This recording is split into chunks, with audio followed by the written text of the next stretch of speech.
Hello, everyone, and welcome to yet another episode of Dear Word. Pleased to come your way this afternoon or evening, depending on where you find yourself. Um, okay, so as usual, we would want to go ahead, share the feed, and then we can get started. I mean, you might have noticed that Prissy is not here with me today. Um, she's resting. I decided not to wake her up because this is about one of the very few times we are able to rest at home and all because the kids season is over. So I mean, any opportunity we get to rest, we don't take it for granted at all. So let's go ahead, share the feed, and then we can get started. Okay, let me do so as well.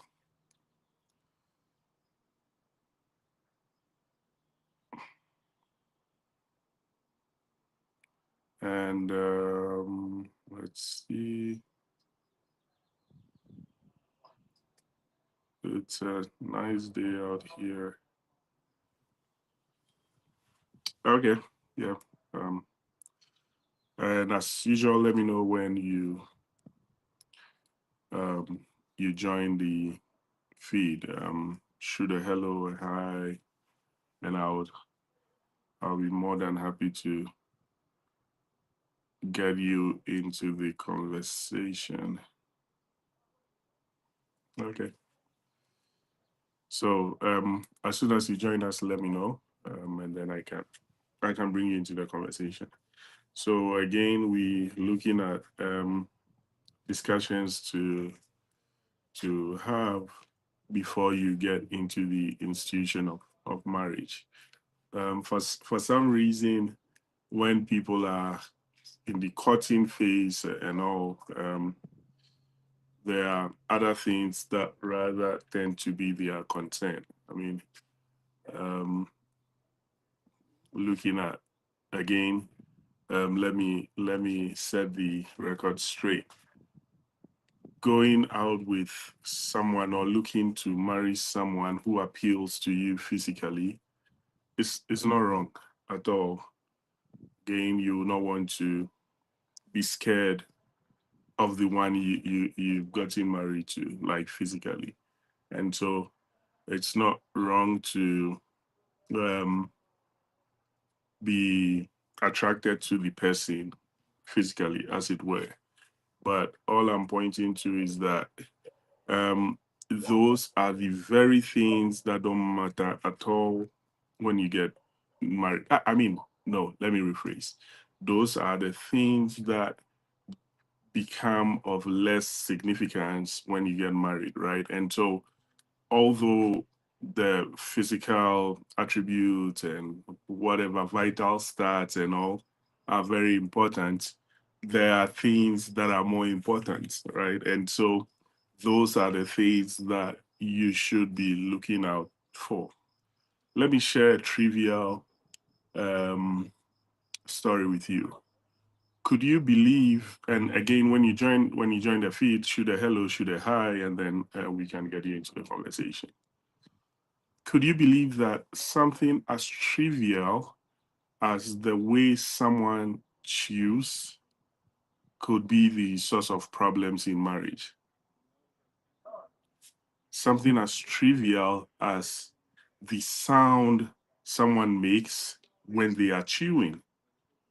I mean, when you are in your dating or courting phase, it doesn't sound like something that would cause you to really be angry with whoever your sweetheart is. But these are things that so for example, when you taking someone out and like literally taking the person out to say eat and everything to a restaurant and all, things you should be considering is the person's manners and etiquette when it comes to eating, for example.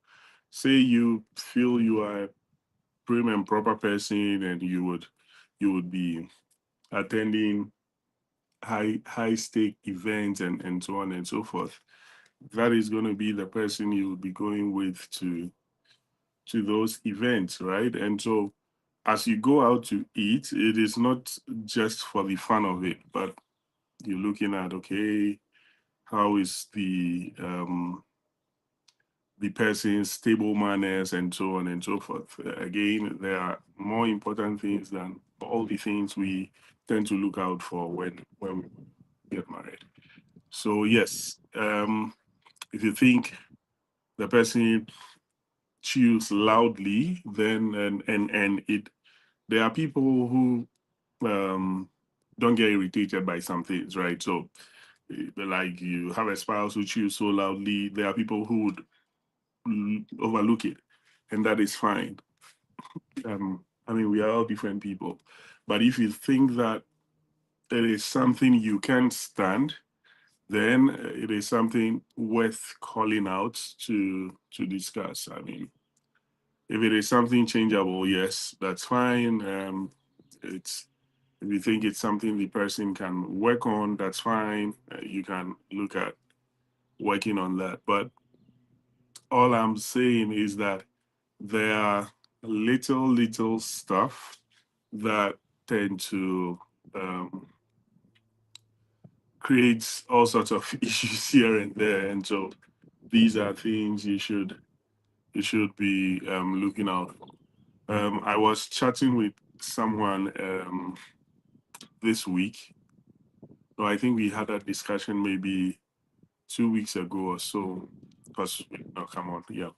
So somewhere 2 weeks ago, and the person was pointing to the kind of restaurants she cannot afford to be taken to. Like say you are someone who is interested in hair, the kind of restaurants that would not make sense for you to say you taking the person to. And immediately it struck a chord that these are very important things that people should know before trying to get into a relationship with someone, right? Because if there are, I mean, I might be of the old school era, but if you trying to take someone out, I think it is more the action is more important than the place necessarily, and that's why forgive me, but that's my thought process. Um, if there is someone who would not want to go to a place because you are not going to spend a certain amount of money, I think that's that's a key concern you should be looking out for and know whether it is something you can stay with or something you can't tolerate, right? If you feel you are in love with someone, it's not that you going in for.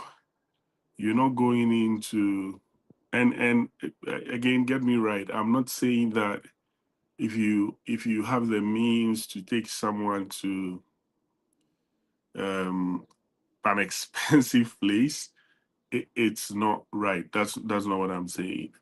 But if that is a deal breaker for someone, where you take them or where you don't take them, then it should, or it possibly should be a deal breaker for whether you'd want to get into a relationship with such a person or not.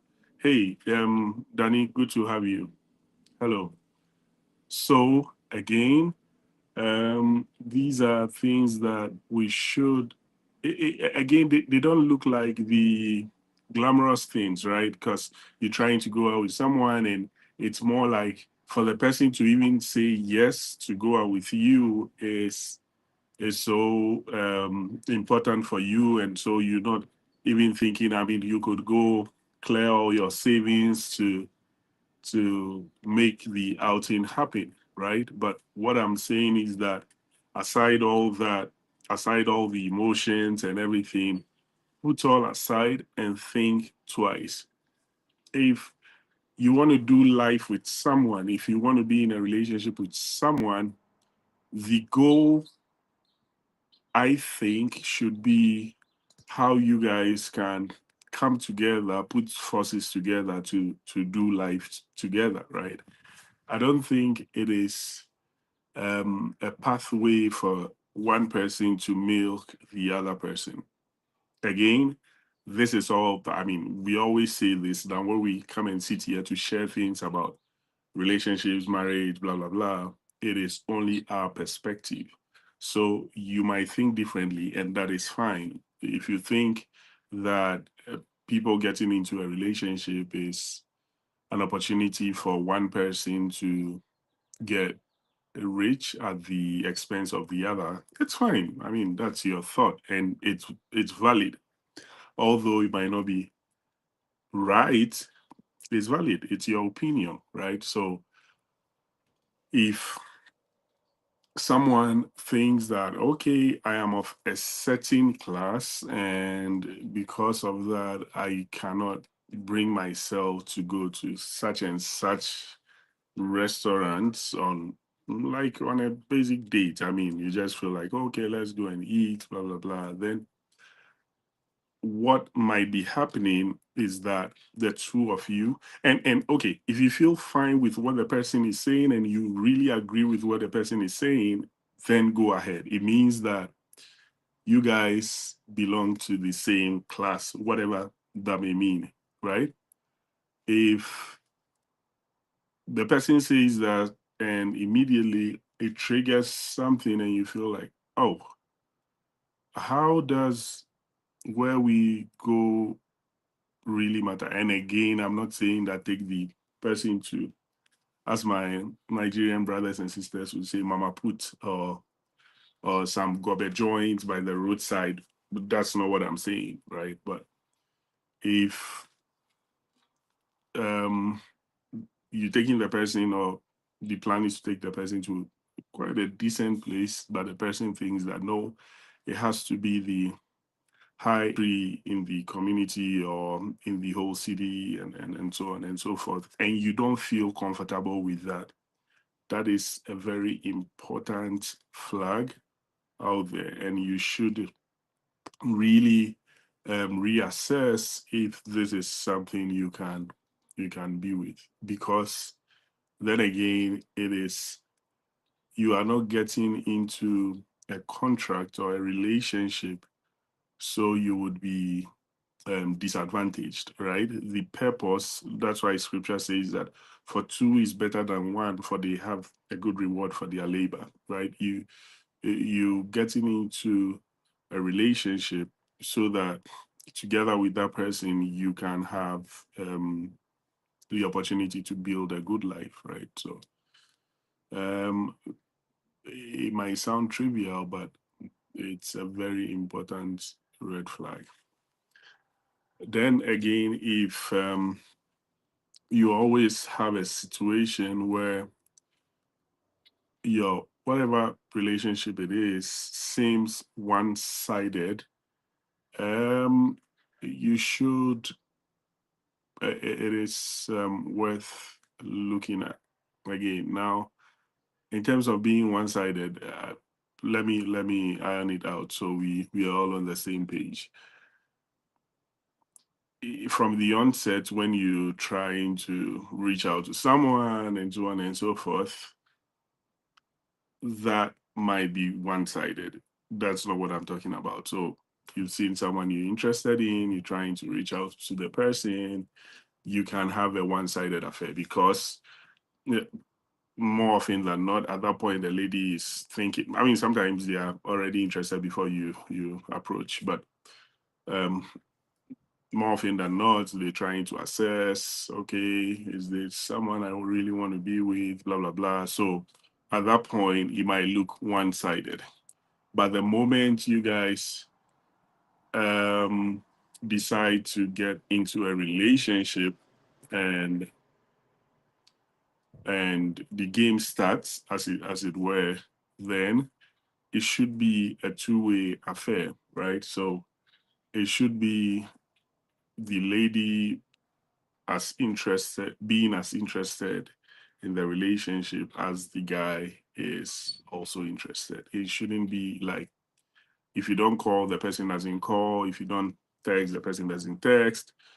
If you don't check on the person, then you are on your own. I mean, and so on and so forth. So um again, it's it's not a thing of even people giving 50-50, right? As we usually put it. It should be a scheme where everyone is giving 100% of whatever they bring on board. So it will be very, very important to ensure that you all giving your best, you all and so let me just apologize for all the sounds around, because obviously I'm sitting outside, so when people move their cars and all, you can hear that. So it is a case of everyone giving 100% of what they have, right? So you guys can build things together.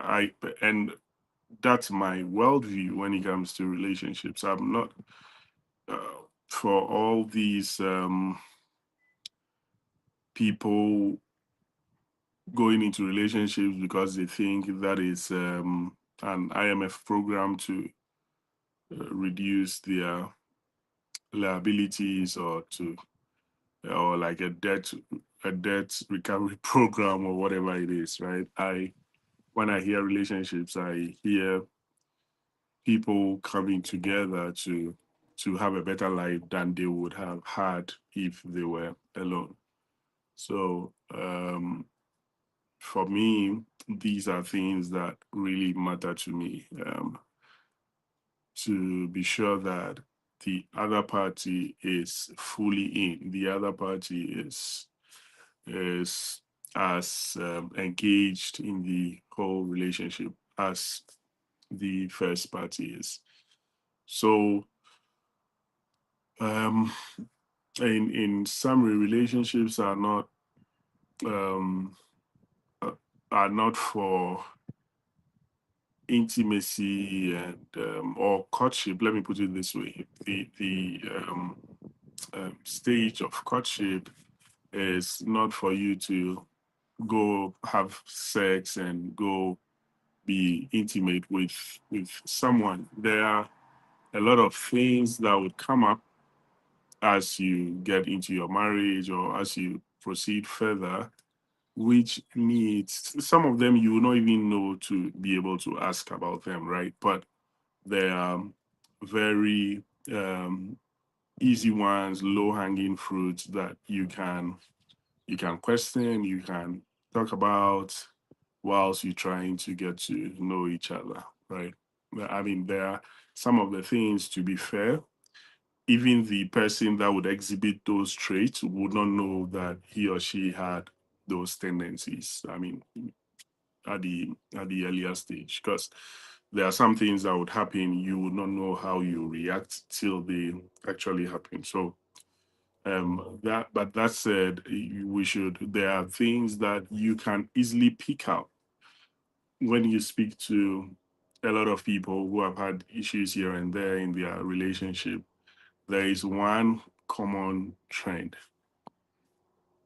It looks like whatever it is, they were able to pick up the signals earlier in the relationship, but for some reason, they just decided to ignore, or the butterflies were too much, and so it covered whatever they they could have called out at that point in the relationship. So um, some of the things, sorry, some of the things you will not be able to discover at that point, but there are some of them you will be able to pick them up. So for those ones, try your best, don't overlook them, because at that point, if you don't engage in a discussion about something you've observed that you are not so happy with, when else are you going to talk about them, right? And you're supposed to be very open about stuff. If you think this one you're not happy about, speak about it. No one is holding a gun to your head. But most times, I think what happens is people are not so sure what the reaction of the other party would be, and they don't want that to be the reason why the other party, for example, leaves them or what have you. Maybe that is more that has to do more of a low self-esteem than anything else. So if you see something that you think you're not happy about, I mean, relationships are actually supposed to be for adults, right? And what adults do is they talk about things when they're not happy about them. So bring it up, talk about it, and then find a solution to it. Whoever is supposed to um, make a change should go ahead and consider changing, or the other party will decide to have a close eye to it, and then you guys can get going. So um very, very important things. um there are, when two people come together, there are usually a lot of misalignments, right? People have their own individual dreams, aspirations, plans for the future before they come together. So basically what that courtship period is expected to do is to help you guys align on as much as possible. So if you um had plan A, B, C for your life, where you see yourself in 10, 20 years, blah blah blah, you guys can come together and make sure that those dreams align. If they don't force it as well, because at the end, some of these things are really ingrained, right? So if you don't get alignments, later it will rear its ugly head again and cause all sorts of problems. Like, for example, you have someone who thinks that he or she is not interested in leaving whichever country you are in, right? And you are someone who aspires to explore the world, go live life elsewhere, don't take it for granted. You will need to come to a point where you all align on those, sorry, on those ambitions um, before you decide to go ahead. Because don't assume that everyone else likes or wants to do whatever you also want to do, because you assume that, oh, it's commonplace and it's just the next level of progress for people to want to do something. Don't assume. And so assumptions kill um, a lot of discussions in relationship. So put assumption aside and address everything that comes to mind, and make sure that you guys are really well aligned. If you bring certain topics up and it excites the other party just as it excites you, then you know that you guys are uh, on the right path. I remember that we've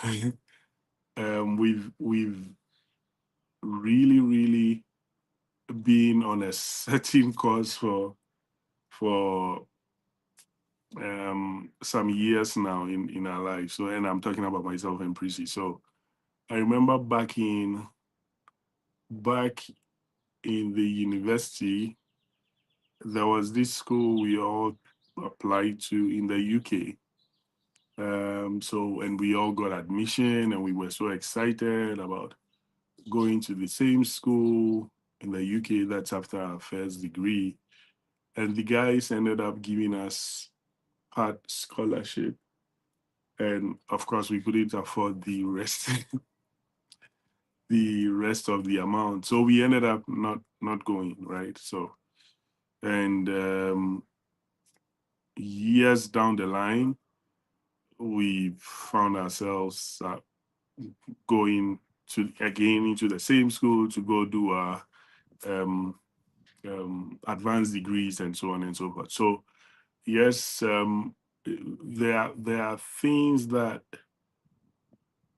would spark like interest immediately between all parties. Then you know that, oh, okay, these are things that we really really want to go. Oh, I see that Prissy has joined the feed, so she's awake now.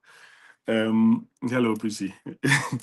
So yeah, again, don't assume that your spouse or your partner likes whatever you like or is gonna, no, not your spouse or your partner. I mean your to-be spouse will like whatever you also like, right? And those assumptions could end up causing a lot of problems later in life. So as much as possible, try to have those discussions and be sure that um, you guys are aligned. Because again, you would have heard of interesting stories. Sometimes they even sound like lies, or they sound quite absurd, of things that ended up separating people, right? They are,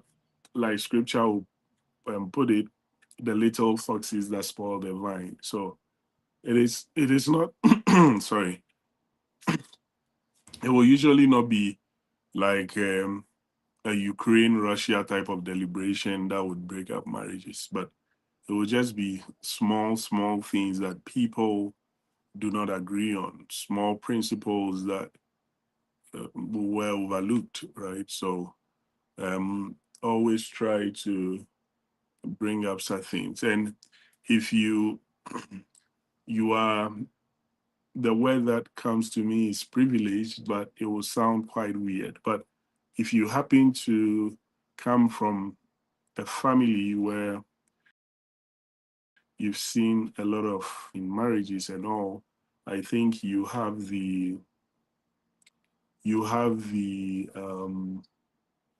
edge in that situation, in that you are sometimes exposed to things that could generate all these misunderstandings and things, right? So in that case, you're able to bring them up, discuss them, ensure that both of you are aligned and you don't end up in the same situation. So um let's not take all the scripture has said that out of the abundance of the heart the mouth speaks, right? So when you're having seemingly casual discussions with your spouse to be and so on and so forth, um there are a lot of nuggets that would come out. There are a lot of important gems that would, I don't mean gems as in, yeah, but gems like precious stones that would come out that you can really, really pick cues from and know what the thought process of the other person is. Then that way you are able to um, plan your life around that and decide if, hey, this is a good um, step to take in terms of being in a relationship with that person or not, right? The reason we always end up coming your way with such videos is to be sure that you have the benefits of hearing the right things and taking the right decisions, right? Because if you end up in a relationship before you get to know some of these things, then it might brew some sort of trouble. Like I always say, wisdom is for the young, but it's usually found with the old, right? Because they would have experienced life and gathered a lot of wisdom. But for usage purposes, it's for the young to use. So if the young can be exposed to a lot of wisdom, then they would be set up to have a good life. Yeah. So Okay, it looks like all too soon it's time to draw down the curtains on today's episode of Dear Man. So all I'm saying is, if you are yet to enter into a relationship, have have those discussions. Speak to your to-be spouse about seemingly trivial things, right? To know what the person thinks about them, because these are the main building blocks of relationships. And if you are not, if you are already married, it is also a good opportunity to have some discussions that you did not have before you got into the institution, because that also has the tendency to help you build better as you go on. So on that note, we draw down the curtains on today's episode of Dear Man. Thank you so much for always staying with us, and always remember that no two relationships are the same. So it is bye for now. Thanks, cheers, and see you next week.